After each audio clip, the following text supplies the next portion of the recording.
Notre société est fondée sur le principe du patriarcat. Il faut tout faire pour plaire à l'homme ou pour conquérir la femme. Dans les relations homosexuelles, c'est pareil. Les dits passifs doivent tout faire pour plaire aux dits actifs et les actifs ont le pouvoir de disposer des passifs. En contrepartie, ils doivent être capables de sécuriser le passif.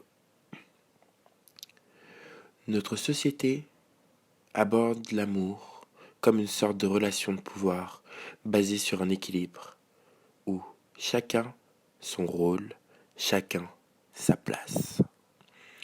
Personnellement, j'ai grandi dans l'optique que je dois être le plus beau, le plus gentil, le plus sexy pour plaire à un homme. Et je lui laisse le fait d'être le plus fort, le plus riche, le plus dur et le plus sexy pour me plaire. Nos critères de sélection sont bien souvent donc le fruit de nos croyances. Combien sommes-nous à prétendre vouloir un homme riche et fortuné qui pourrait subvenir à nos besoins? Être avec un homme riche et fortuné, c'est aussi montrer à quel point on est une exception, à quel point on est spécial. Dans le schéma de notre société, avoir un mec, c'est être spécial. Combien de personnes m'ont dit de leur mec, je suis en couple, et avec lui dès le début, ils ne voyaient que moi. On se compare avec les autres et on veut sortir du lot. Les hommes veulent une partenaire ou un partenaire qui fera clairement bander leurs amis. Ils veulent une partenaire validée par leur famille. Les femmes veulent un partenaire qui fera jalouser leur sœur. Se sentir spécial aux yeux des autres, finalement, c'est le prix, ou plutôt la récolte du bon amour. Et attention à ceux et celles qui ne sont pas en couple, cela montre d'eux qu'ils sont pas assez. Vous l'aurez compris aujourd'hui dans ce podcast, on parle d'un modèle classique et destructeur. On parle de ce pourquoi nos mamans et nos papas ont souffert. On parle d'hommes et de femmes qui crient « Stop les clichés ». Je me suis souvent demandé comment je pouvais être célibataire, ou plutôt pourquoi je l'étais. Cette demande que je me faisait carrément culpabiliser. Je n'ai jamais été en couple, au sens couple comme on l'entend, ou couple tout court. J'ai eu des relations amoureuses, relations dans lesquelles je cherchais constamment à plaire à l'autre. Je n'étais jamais moi-même, je ne disais jamais non. J'étais vu différemment de ce que je suis. Des relations amoureuses qui au fur et à mesure se sont améliorées. Au fur et à mesure que je me choisissais, elles devenaient excellentes, très bonnes. Aujourd'hui, je n'ai plus aucun amoureux, et ce depuis plus d'1 an maintenant. En cherchant au fond de moi, à la fin de ce podcast, peut-être que je vous dirai une réponse à tout cela, au pourquoi je suis célibataire. J'ai remarqué en regardant ma propre vie et face à mes propres expériences que l'éducation joue une grande part de ce que je crois être l'amour. Petit, je croyais au prince charmant. Pourquoi? Est-ce qu'on doit vraiment se poser la question? Pour moi, avant, je rencontrerai quelqu'un qui sera fait pour moi, qui me sauvera, avec qui j'aurai une maison, un chien, des enfants, et ils vécurent heureux jusqu'à la fin des temps fort fort lointains. Ce prince me sauvera de la vie, me sauve de la vie que je ne veux pas, et m'aide, me construit, voire m'apporte la vie dont je rêve. Je sais que l'homme avec qui je serai m'apportera quelque chose. Je crois d'ailleurs en la codépendance relationnelle, c'est-à-dire au fait que tous les deux ont besoin l'un de l'autre sainement. Et je m'arrache la bouche de le dire, mais j'ai besoin d'une épaule sur laquelle compter. I need to marry. I need to be married. Je rêve d'une autre épaule que la mienne sur laquelle je peux me reposer. Mais j'ai aussi réalisé que personne sur cette terre, mis à part moi, par la grâce de Dieu, ne peut me sauver comme je le pensais. Personne, je dis bien personne, n'a été créé pour moi, et tant mieux, ce serait trop chelou sinon. Et surtout, mon destin est entre mes mains, donc clairement, fuck les contes de fées. Je me dis qu'ils ont d'ailleurs été créés pour créer en nous une quête, une envie d'aventure. Pour nous donner envie d'avoir des enfants comme si c'était une fin en soi, pour nous donner envie de nous marier comme si c'était un trophée qu'on portait. nous donner l'impression que la vie heureuse est une vie tranquille, calme, où on travaille, dans un happy end de Disneyland. Ce serait vous mentir que de dire que j'ai abandonné complètement toutes mes croyances.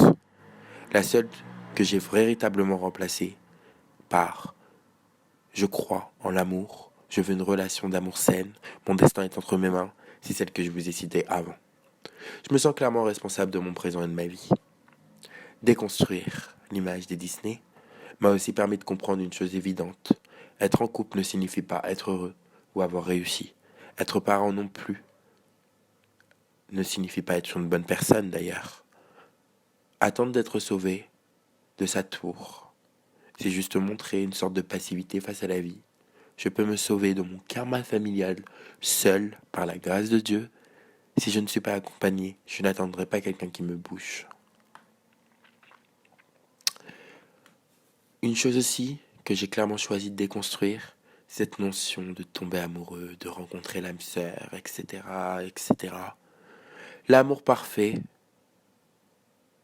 n'existe pas, ou plutôt il se construit. Pour faire clair, j'ai toujours choisi d'aimer, et je compte bien faire en sorte que cela continue. Il n'y a aucune personne de ma vie amoureuse que je n'ai d'ailleurs pas choisi d'aimer. Je me rappelle même une fois au lycée, être rentré dans une classe, avoir regardé un mec, regarder mes copines et dire « Ok, celui-là, je vais l'aimer ».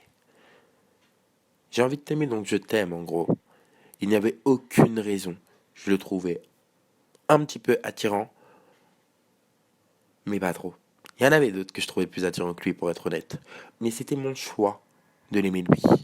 Et pendant un an, on a entretenu une relation amoureuse. Je ne veux pas choisir, je veux être libre d'aimer ou pas. Donc cette histoire de tomber amoureux, sans aucun doute, sans aucun contrôle sur le process, comme on dit, clairement, ça me dégoûte. Je refuse. Bien sûr, je veux ressentir l'amour, mais je veux que ce soit un choix conscient. D'ailleurs, en parlant d'émotions et de sentiments, vous trouvez pas qu'il y a un truc méga toxique qui brouille l'énergie de l'amour, justement? C'est de croire que pour aimer, il faut vibrer violemment. On a tous une manière d'aimer, ou de vouloir être aimé, et une manière d'aimer. Personnellement, toutes mes anciennes relations étaient passionnelles et intenses. Parce que je suis passionnelle et intense. Mais j'ai bien vite compris que la passion se consume. Pourquoi j'étais comme ça? Je ne sais pas. Et puis, ça n'avait rien de très bon ou de très mauvais d'ailleurs. C'était par contre ce dont j'avais besoin personnellement pour me choisir moi, pour apprendre à m'aimer moi. C'était ce que c'était en gros. Par contre, je dois dire que je suis d'accord avec la plupart des coachs qui disent que le côté passionnel peut être très toxique et qu'il ne faut surtout pas le provoquer. Je dirais même qu'il faut éviter ce genre de dynamique. Je connais beaucoup de personnes qui prennent d'ailleurs du plaisir à raconter à quel point leur mec est toxique ou que leur ex est horrible. Et à toutes ces personnes-là, j'ai envie de leur dire stop, stop. Le chaud et le froid ensemble, ça donne la crève, donc stop. Tu vas tomber malade, tu vas avoir très mal au cœur, tu vas te détester, tu vas perdre de l'estime de toi si tu recherches les montagnes russes. La routine, c'est quelque chose de très positif pour un couple. On se connaît, on se plaît. La routine, ce n'est pas l'absence de sensation ou l'absence de bonheur. Alors, faut arrêter de croire que pour être heureux, faut d'abord être malheureux.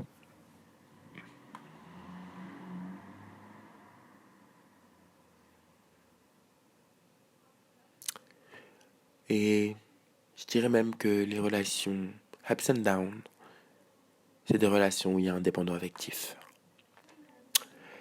L'amour dans notre société, c'est aussi devoir s'accommoder de tout un tas de principes qui vont permettre de divorcer ou de ne jamais divorcer. Sauf qu'encore une fois, je crois que le mariage est un choix à prendre en conscience. Combien d'hommes et de femmes se marient à 30 ans et ont des enfants à partir de 30 ans? Cette chasse à la conformité est-elle sincère? Suis-je en train de répéter le même schéma, moi-même? Car oui, moi aussi à 30 ans, j'espère être marié et avoir des enfants. Dans notre société, à 30 ans, soit t'es marié, posé, et donc vénéré. Soit t'es un vieux crouton qui est incapable de gérer sa vie. Une personne irresponsable et pas désirable. Là, je commence un peu à changer, mais à partir de 35, je pense que là, c'est vraiment mort pour toi. Dans tous les cas, cette quête à la conformité engendre finalement son lot de difficultés. Et je crois que dans la relation amoureuse, il faut garder en tête ce baromètre que nous impose la société. Car on ne sait jamais de quoi demain sera fait. Et au moins on a le choix de se conformer ou pas. Si vous discernez certains red flags, faites le choix en conscience d'y aller ou pas. Ce n'est pas grave de divorcer, c'est grave de mentir et de dire que l'homme avec qui tu étais ou la femme avec qui tu étais a changé pendant la relation alors que tu avais déjà discerné en elle ou en lui la capacité de te trahir.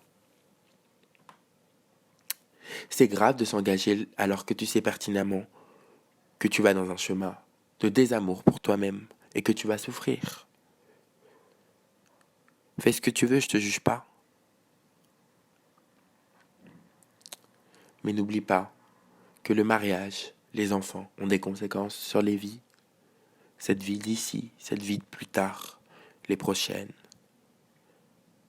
Même si tu crées un karma tous les jours, tâche de créer un karma en conscience.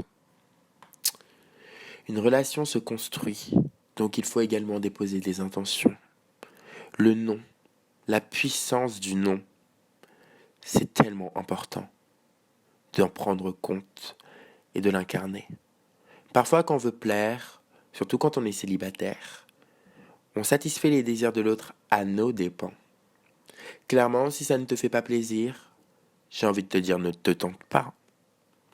Genre, j'ai appris à mes dépens que, ok, c'est cool de vouloir faire plaisir à l'autre et de vouloir le satisfaire, mais par contre, il faut savoir respecter ses envies et ses limites. Parfois, quand on est trop à l'affût des autres et de ce que l'on veut pour eux, on s'oublie soi. Et à force de trop dire oui, on finit avec le sentiment de ne pas être respecté. Verbalise tes besoins, tes non, le plus possible, surtout en couple. Personnellement, en tant que grand idéaliste, je pensais que mon rôle était de prendre soin de l'autre et que l'autre prendrait soin de moi en retour. Grâce à ma vie sexuelle, je sais que l'éducation que j'ai reçue est très rare et très précieuse. Bien que je croie à la chasteté, aujourd'hui je sais qu'il existe des égoïstes et que, même si je faisais tout pour donner de l'amour, tout pour que l'autre ne se sente pas utilisé, au final, je me suis manqué de respect à plusieurs reprises, car je me suis oublié. Je ne disais pas non, et à la fin, je n'étais pas satisfait. J'ai donc appris que l'autre n'a pas à me respecter tant que je me respecte. Et vous, connaissez le dicton? Vous connaissez le dicton? Quel est-il ce dicton? Quand le respect n'est plus servi à une table, je quitte la table. Apprenez-le par cœur. Je dis donc non maintenant, avec une grande authenticité. J'ai le droit de ne pas avoir envie de vivre une expérience, de faire un câlin, de faire à manger, de parler ou de rigoler. Je ne suis pas un objet, je suis un être. N'hésitez pas à le répéter. Et si tu ne peux pas comprendre ça, baisse tes standards. Voilà ce que je dis aujourd'hui. L'importance du non, c'est le pouvoir de poser ses limites. Après, on a des natures personnelles. Je ne dis pas souvent non personnellement. Je sais prendre du recul, je sais faire des compromis, mais je n'ai plus peur de sortir de ma zone de confort et de dire à l'autre, écoute, là tu es dans une porte d'entrée, je ne t'autorise pas à y entrer, tu dégages. Point. Pour pouvoir aimer sainement, j'ai appris également que je n'avais pas besoin de communiquer, mais de comprendre et d'être compris. On dit souvent qu'il faut communiquer, mais parfois ce n'est pas nécessaire. À l'écoute de son intention, de son intuition plutôt, on comprend dans le subtil. Se mettre à la place de l'autre permet clairement de le regarder en vérité, d'être dans le réel. Combien se parlent sans se comprendre, se touchent sans se désirer, sans s'apprécier? Point d'interrogation. La communication est un outil précieux, mais l'écoute du cœur permet de comprendre. En amour, j'ai appris qu'il faut parfois être fier de soi, et montrer qu'on est fier de soi. Et d'autres fois être sincère. Genre, j'ai appris que parfois il faut laisser à l'autre le pouvoir de l'action. Je m'explique. Ton ou ta partenaire doit régulièrement poser des actions qui montrent son implication dans la relation. J'estime que pour ça, tu n'as pas à quémander. En tant que célibataire, je peux te draguer et aller vers toi, parfois. Et d'autres fois, j'estime que tu as un côté très leadership. Je sens en toi ce potentiel. Et donc, je te laisse venir vers moi. Je n'ai pas à faire tout le temps le premier pas. Au contraire, en tant que princesse, je sais recevoir et je sais te laisser le temps de me donner ce que je veux. Et si tu ne le donnes pas, ne t'en fais pas, je profiterai quand même, malgré toi. Dans tous les cas, je ne commande jamais un homme chez qui je perçois du leadership, parce que j'aime être courtisé. Si je sens qu'il a besoin d'être intéressé, eh bien je lui lance un regard et je le laisse venir. Pareil, en couple. Combien de mes amis m'ont rapporté que leur mec était pas trop entreprenant. Mais combien d'entre elles les laissent vraiment être entreprenants? Genre, tu veux qu'il fasse ça pour toi, tu lui plains la tête et tu crois qu'il va faire ça pour toi? Absolument pas. Tu veux qu'il fasse ça pour toi? Laisse-le le faire pour toi. Ne lui dis pas que tu veux qu'il fasse ça pour toi. Ou dis-lui, j'ai envie que tu fasses ça pour moi. Et ne dis plus rien. Laisse-le mettre en action les désirs. Il est capable. Et s'il t'aime, il le fera. Explique-lui pourquoi c'est important pour toi. Explique-lui ce que tu ressentirais lorsqu'il t'aura donné tout ça.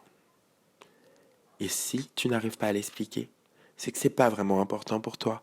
C'est que c'est juste que tu as envie qu'il fasse quelque chose pour toi qui n'a pas de sens. Normalement, tu es censé ressentir cette idée. Tu vois, moi, j'aimerais bien qu'un homme m'emmène au restaurant, par exemple.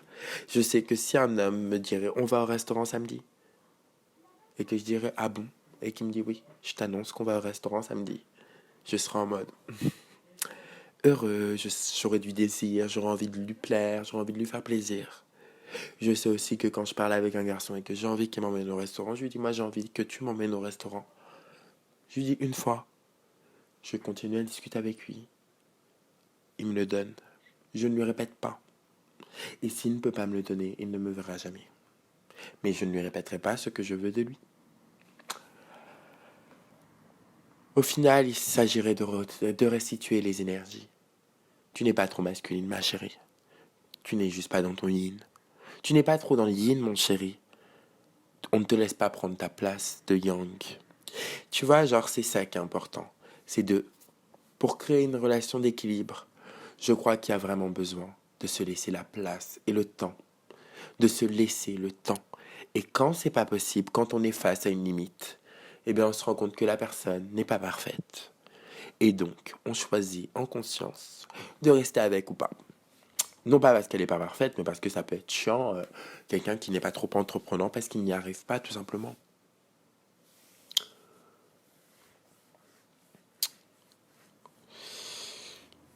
Une autre chose très importante, quand je parlais de sincérité, je parlais de dire les choses avec honnêteté. Dis à ton crush que c'est ton crush.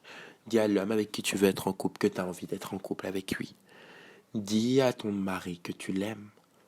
Dis à ton mari qu'il te casse les couilles. Dis à ton mec que tu l'aimes. Dis à ton mec qu'il est chiant. En tout cas, sois authentique. Sois authentique pour toi, sois authentique pour lui, sois authentique pour la relation. Ne te laisse jamais, au grand jamais, dans la honte.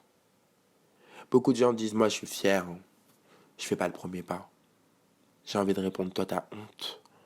Voilà pourquoi tu ne fais pas le premier pas. Bien souvent, quand on parle de fierté mal placée, on pourrait remplacer cette fierté mal placée par la honte. Le mot honte pourrait remplacer le mot fierté. C'est là où on va parler d'ego. C'est différent de la fierté dont je vous ai montré tout à l'heure. Tout à l'heure, je vous ai appris à vous faire désirer. Là, je vous apprends à vous montrer tel que vous êtes. Moi, j'ai souvent, beaucoup trop. Je me suis beaucoup trop caché. J'ai beaucoup trop montré que je n'avais pas d'émotion, pas d'émotion, pas d'émotion, pas d'amour à donner. Alors que pourtant, j'aurais juste envie de crier « Je t'aime ». Mais je n'osais pas. Aujourd'hui, j'ai décidé que si je t'aime, je t'aime. Et que quand je t'aime, je te le dis. Voilà. Et croyez-moi que ça marche mieux comme ça. Une autre chose, et on va terminer par là parce que je suis un peu fatigué, voyez-vous. Quand on quitte une personne, on ne lui souhaite pas du mal. J'ai appris que je n'étais pas le centre du monde. Ce n'est pas parce que je t'ai quitté, parce que je ne veux plus de toi, que tu mérites de souffrir sans moi. Profite de ta vie. Je souhaite du bien aux gens que j'ai aimés. C'est une valeur importante. Une autre chose importante, même si ça pique, hein. Oui, ça pique quand quelqu'un vit sa meilleure vie et que toi t'es encore au bout de ta vie. C'est pas grave. À chacun son temps. Pardon. Une autre chose très importante, c'est de ne jamais désespérer, de toujours revêtir sa valeur et de savoir quitter la table. Un mec avec que je fréquentais avant et moi entretenions une relation assez toxique, avec une dynamique assez toxique où il y avait beaucoup trop de silence, beaucoup trop de fierté mal placée, beaucoup trop de manque de respect, beaucoup trop de ci, beaucoup trop de ça. Et un jour, il a embrassé un de mes potes. J'avais très très envie de me venger. Très envie de me venger. Et je l'ai pas fait. Je l'ai pas fait parce que je me suis dit, qui vivra verra. À un moment donné dans la relation, j'étais un peu fatigué. Je me suis dit, bon voilà, cette relation ne m'apporte rien. Je ne l'aime plus. Je vais passer à autre chose. Et je suis passé à autre chose. Et quand je suis passé à autre chose, il a pleuré. Il m'a dit à quel point j'étais merveilleux, qu'il m'aimait, qu'il voudrait que maintenant on se mette ensemble. Et maintenant, c'est fini. Et je lui ai dit non. T'es merveilleux aussi, mais on n'est pas fait pour être ensemble. Toi et moi, ça ne marche pas ensemble. On n'arrive pas à se comprendre. On n'arrive pas à évoluer. On n'arrive pas à se faire du bien. Écoute, je te laisse à ta vie. Bon courage. Et je me suis barré comme ça. Telle une queen. Real. Je me suis barré telle une queen. J'ai pris en moi la force nécessaire de quitter cette relation sans faire de mal à personne. Peut-être que j'en ai fait un peu, mais pas en tout cas à ce moment-là. Je voulais terminer comme ça. Sur ce, n'hésite pas à t'abonner, liker, partager. Envoie à tes amis qui ont besoin d'entendre tout ça. Il y aura une partie de très bientôt. Gros bisous.